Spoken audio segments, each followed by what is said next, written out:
कहीं दूर एक पुरअसरार जंगल था जहां सूरज की रोशनी दरख्तों के पत्तों में छन कर सुनहरी चमक बखेरती थी। इस जंगल का सबसे बड़ा राज एक गैर मामूली शेर था। वो आम शेरों जैसा नहीं था। इसकी सुनहरी यल किसी बहती नदी की तरह नर्म और चमकदार थी और उसकी आंखें ऐसे दमकती थीं जैसे आसमान के दो सितारे।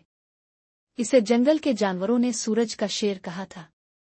कहा जाता था कि जब भी जंगल पर कोई खतरा आता ये शेर कहीं से जाहिर हो जाता और सबको महफूज कर देता।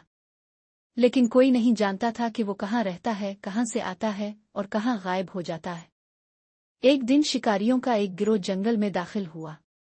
वो कीमती जानवरों की तलाश में थे और सूरज के शेर की कहानी सुनकर उन्होंने इसे पकड़ने का फैसला कर लिया। लेकिन जैसे ही उन्होंने जाल बिछाया जंगल में एक सरसराहट हुई। हवा में अजीब सी खुशबू फैली और सूरज का शेर एक चमकदार रोशनी के साथ नमूदार हुआ।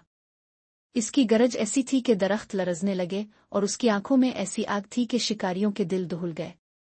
इसने एक ही जस्त में जाल फाड़ दिया और ऐसी रफ्तार से उन पर झपटा कि वो सब चीखते हुए अपनी बंदूकें फेंक कर भाग निकले। जंगल एक बार फिर महफूज था। लेकिन जब जानवर